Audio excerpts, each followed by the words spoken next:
Oke, bismillahirrahmanirrahim. Assalamualaikum warahmatullahi wabarakatuh. Ketemu lagi dengan saya, Tangguh Rifki dari digitalytics.id, podcast tentang digital marketing dan data analytics.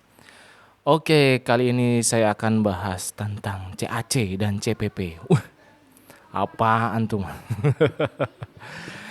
Jadi ini bahas tentang hitung-hitungan di bisnis atau jualan kita ya. Jadi insya Allah ini hal mendasar tentang CAC dan CPP ini. Kenapa mendasar? Karena seharusnya pedagang atau pebisnis udah harus tahu angka ini. Ya, kalau nggak tahu nanti mau sekalian insya Allah mengalami kesulitan. Saya beberapa kali ketemu pebisnis yang ditanya hal ini masih belum bisa nentuin angkanya.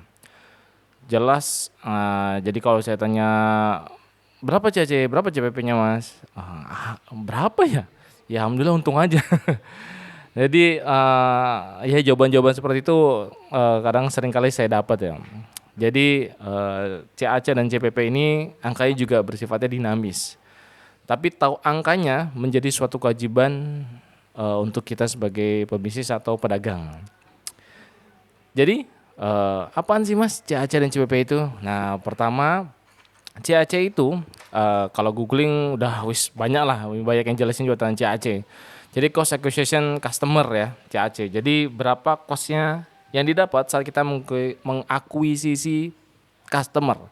Jadi hitungannya per customer. Artinya dia baru menjadi lead atau masuk ke database kita. Ini saya terbiasa ngitungin nanti dari biaya campaign atau marketing ya. Jadi contoh, misalnya kita spend 100.000 dan kita berhasil mendatangkan customer 10 orang.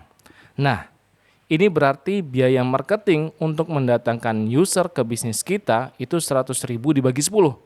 Jadi artinya cost kita adalah 10.000 per user. Jadi kita dapat cost 10.000 per user. Pertanyaan adalah murah atau enggak nih mas?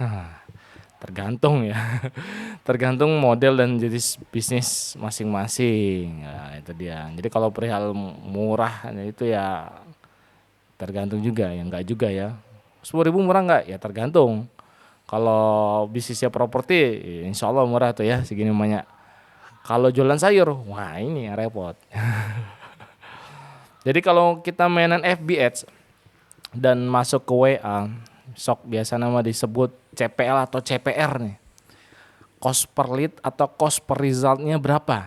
Nah angka ini nih yang suka muncul. Jadi kita tahu angka ini kalau keluar CPL-nya berapa, CPR-nya berapa gitu. Kalau nggak pakai iklan gimana mas cara ngitungnya? Nah tinggal hitung aja berapa customer yang datang ke bisnis Anda dan hitung effort dan biaya yang sudah dikeluarkan berapa. Anggap aja angkanya segini. Contohnya begini. Contoh Anda mainan organik pakai IG atau Facebook.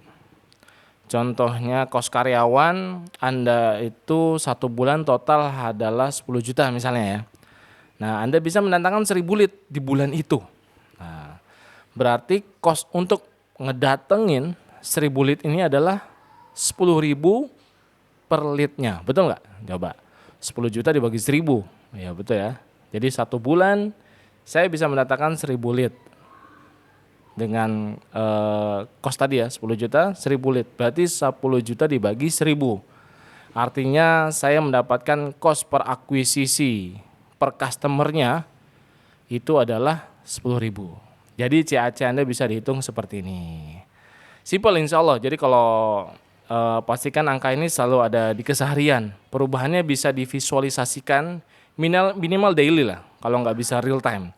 Jadi kita tahu cost datangin lead itu berapa, cost per resultnya berapa. Kalau daily nggak bisa, kalau real time nggak bisa ya daily nggak bisa ya berarti weekly. Kalau weekly nggak bisa ya bulanan. Minimal bulanan udah pasti kita lah. Dapat costnya berapa bulan ini untuk datangin customer kita. Campaignnya sudah jalan berapa banyak nih, budgetnya, effortnya seperti apa, costnya udah ngeluarin berapa nih marketing. Biasanya hubungannya CAC ini dengan budget marketing ya. Jadi tim marketing ini mendatangin customer berapa karena goalnya adalah ngedatengin customer untuk akuisisi. Nah sekarang itu CPP. Apa nih mas CPP? Nah, saya biasa sebut dengan cost per purchase. Jadi berapa cost yang didapat saat user ini, nah user yang tadi datang itu, lead itu, sampai dengan melakukan purchase. Makanya biasanya saya selalu menanyakan margin per produk kalau lagi ketemu orang nih, atau teman atau klien ya. Karena kalau udah dapat marginnya, jadi simple ngitungnya dan mudah untuk scale campaign-nya. Maksudnya gimana nih Mas Tangguh? Nah, dapat margin untuk scale campaign. Oke, misal gini, saya kasih contoh. Insya Allah dengan contoh lebih mudah ya. Misal Anda punya margin 100.000 per produk. Jadi Anda misalkan jualan harga produknya 200.000. Nah, besok ada margin di dalam 200.000 itu ada 100.000. Misalkan Anda jualan hijab ya, baju lah, gamis set. Marginnya 100.000 per satu setnya itu. Jadi margin ini keuntungan di luar HPP. Misalkan dari HPP produk saya mendapat margin 100.000 ya. Misal kita menjalankan campaign dengan cost 10 juta yang tadi dan mendatangkan 1.000 lead, 1.000 lead tadi ya, berarti kita kan cost per akuisisinya ada tadi 10.000. Kemudian conversion rate closing dari lead menjadi customer purchase atau beli itu 50%. Berarti dari 1.000 lead itu yang membeli adalah 500. Kita ambil contoh seperti itu ya. Cost per akuisisinya adalah 1.000, dapetin 1.000 lead. Kemudian cost per purchase-nya kita dapetin 500 purchase. Jadi 10 juta dibagi 500 aja. Nah, berarti kan tadi saya menjalankan campaign 10 juta. Oke, dari bayangin ya. Saya bulan ini ngeluarin cost budget 10 juta. Saya bisa menghasilkan penjualan 500. Betul? Sip ya? Nah, jadi cost per purchase Anda adalah 10 juta dibagi 500. Maka Anda mendapatkan cost ada 20.000 per purchase-nya. Sedangkan margin Anda tadi 100.000 per produk per gamis setnya. Jadi 100.000 kurangin 20.000 aja. Maka Anda mendapatkan untung kotor ya. 80.000 dari per produk. Jika sales Anda 500 tadi, maka 500 dikali 80.000. Jelas Anda mendapat gross profit kurang lebih 40 juta. Tinggal pertanyaannya, 1.000 lead itu didatangkan seberapa cepat? Misal 1.000 ini dalam sehari kah, gitu, dalam 7 hari kah, atau sebulan? Jadi kebayangkan kalau ada yang nanya, CPP di bisnismu berapa sekarang? Udah bisa jawab lah ya. CAC sekarang berapa di harga cost Facebook Ads yang makin naik aja nih, wah. Oh gitu. Udah bisa jawab insya Allah. Jadi dengan ini harga hitungan mudah-mudah. Biasanya pemain dropshipper atau reseller atau agen sudah ngeliat, oh saya punya margin produk 100.000, saya punya karyawan hitungannya segini, fixnya karyawan segini, akhirnya saya punya margin dikurangin dengan fix, ternyata margin saya jadi 60.000. Berarti ya 60.000 ini yang diotak-atik. Nyata saya bisa mendatangkan campaign, menjalankan campaign dan mendatangkan user dan mendapatkan purchase. Nyata saya dari 60.000 costnya 50.000, cuman saya dapat 10.000 doang nih. Ya monggo. Teman-teman bisa balik lagi ke bisnisnya, mau dilanjut atau enggak nih, dapat 10.000 doang gitu. Siap kan? Kalau ditanya misalkan kira-kira bisnisnya mau di scale enggak, misalkan dapat contoh yang seperti tadi, misalkan 40 juta tadi ya. Misalkan dapat spend 10 juta, datengin 1.000 lead, kemudian closing 500, kira-kira mau di scale enggak? Rata-rata jawabannya mau banget lah. Apalagi bisa dapat daily gitu kan, 500 closing. Wah, gurih ya. Tapi kalau saya boleh suggest nih, saya sendiri dari pribadi ya, ini sedikit subjektif. Lihat model bisnismu. Nah, gitu kan, misalkan bisnis Anda dropshipper, ya enak-enak aja, nggak mikirin brand dan lain-lain. Main keluarin aja produk gitu kan, jual habis gitu. Nanti ganti lagi gitu.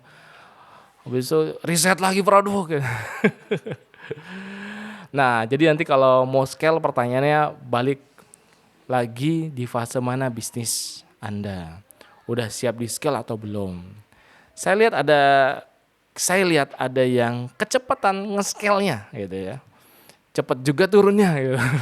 Ada case seperti itu. Jadi kalau saya boleh suggest, percantik lagi atau ngatur pertumbuhan bisnisnya. Segala sesuatu yang gak pas pada waktu dan tempatnya biasanya kurang baik juga gitu ya. Maka carilah waktu dan tempat yang pas, biar nanti pas di scale, kalau full profit kita tahu ritmenya, pertumbuhannya seperti ini gitu kan. Market reach-nya bertumbuh atau enggak. Jadi Saat kita mau scale tidak melulu tentang profit ya. Ada yang di scale tuh imbas dari market reach-nya, brand kita seperti apa, lihatnya seperti itu. Semakin bagus enggak di mata customer dan lain-lainnya. Oke, itu aja penjelasan saya tentang CAC dan CPP ya. Terima kasih. Stay safe di masa COVID-19 ini ya. Di rumah aja, tetap produktif, bikin sesuatu. Assalamualaikum warahmatullahi wabarakatuh.